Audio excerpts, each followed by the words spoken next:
Mga kautang, legit talaga na 0% yung interest rate dito kapag yung pinili mong term sa pagbabayad is yung 30 days na one-time payment, but may option ka naman mga kautang na pwede 3 months, pwede 6 months installment every month po yung interval sa pagbayad. Pero yung pinili ko dito talaga is yung 30 days mga kautang dahil 0% yung interest rate. At hindi lang yan mga kautang, no, dahil pwede talagang or ang bilis talagang lalaki yung credit limit mo dito. Dahil sa 4,000 na credit limit ko dito is nadagdagan siya mga kautang, lumaki agad siya. Hello mga kautang, welcome back din sa aking channel. This is Alice, ang inyong number one.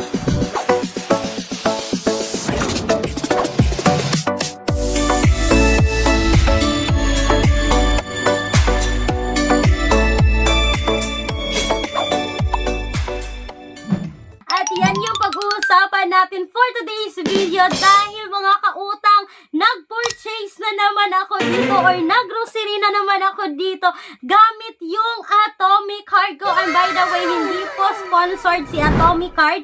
Sobrang ganahan ko talagang i-share sa inyo to kasi alam ko na makakatulong ito sa inyo mga kautang dahil makapagbayad ka ng bills, makapag-grocery ka talaga ng walang pera, na walang kahirap-hirap, magbayad ka lang gamit yung Atomy card mo. Sobrang bilis mga kautang, no, dahil nagbayad ako dito sa first loan ko. Kung naalala nyo mga kautang, no, nag-grocery ako dito using my Atomy card mga kautang, which is nagbayad ako dito mga kautang noong May 16, no, yung 3,794.55 pesos, pero meron lang siyang repayment processing fee na 70 pesos. Medyo malaki-laki yung payment processing nila mga kautang, but walang interest sa total amount na binayaran ko talaga nung ako'y nag-grocery dito.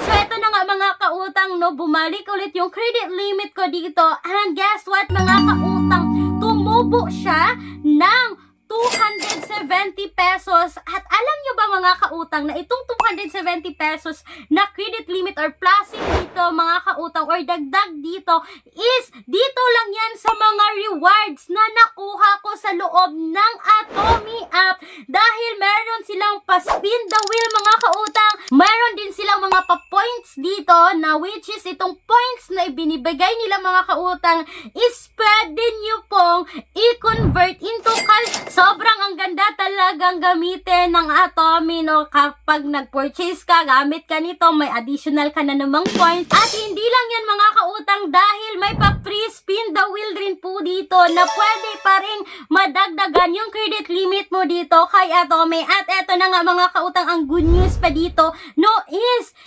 the day na nakapagbayad ako dito mga kautang, ginamit ko agad-agad yung credit limit ko dito. Tiningnan ko mga kautang, no, kung pwede nga ba siya, but sobrang instant, no, nagamit ko agad. Nagbayad ako dito mga kautang 1 in the afternoon. Ginamit ko ulit siya nasa mga alas 4 ng hapon, no, nag-grocery na naman ako dito gamit yung Atomy ko.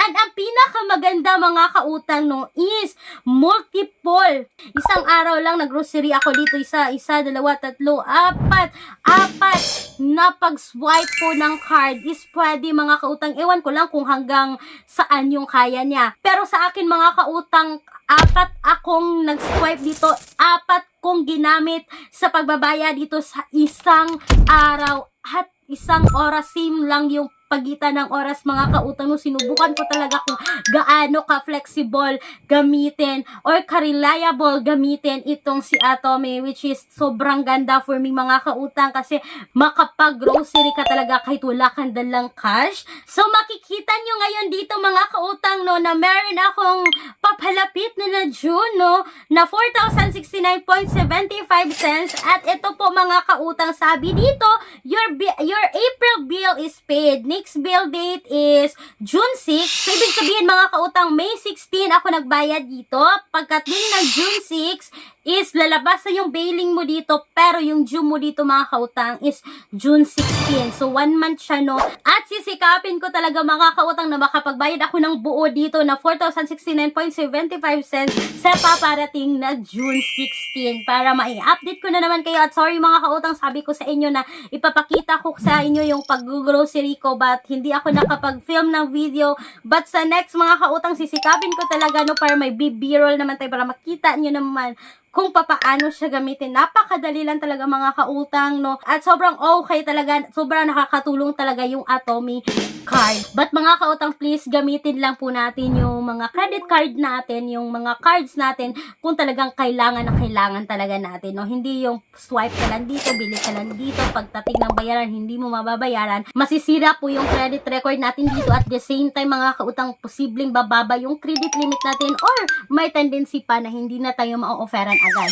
At mga kautang, sana po ay mabigyan ako ng chance dito kay Atomy card na ma-offeran ng cash mga kautang. Dahil makikita nyo ngayon dito mga kautang na up to 55,000 na yung credit limit ko dito sa cash loan nila, but hindi pa ako qualified dito. And hopefully mga kautang, makautang ako dito para ma-share ko naman sa inyo kung kaano nga ba kaibahan ng interest ng cash loan at ng credit card noon kapag gamit mo yung card mo na hindi cash yung inutang mo dito. So mga kautang, sana po ay nakatulong itong quick and honest review about kay Atomy, no? So may mga tested utangan din tayo na makikita ngayon sa description box or sa pen comment section ng video na to. Kung hindi po kayo qualified pa na umutang or na-decline kayo dito kay Atomy, pwede nyo tingnan. Please do a research muna. And speaking sa bank personal loan mga kautang, no?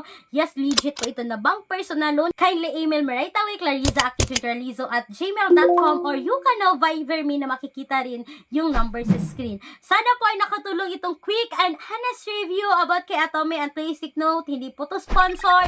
Ito lamang po ay based sa aking personal experience. Once again, this is Clarice, ang inyong number 1 palautag. Dahil utang is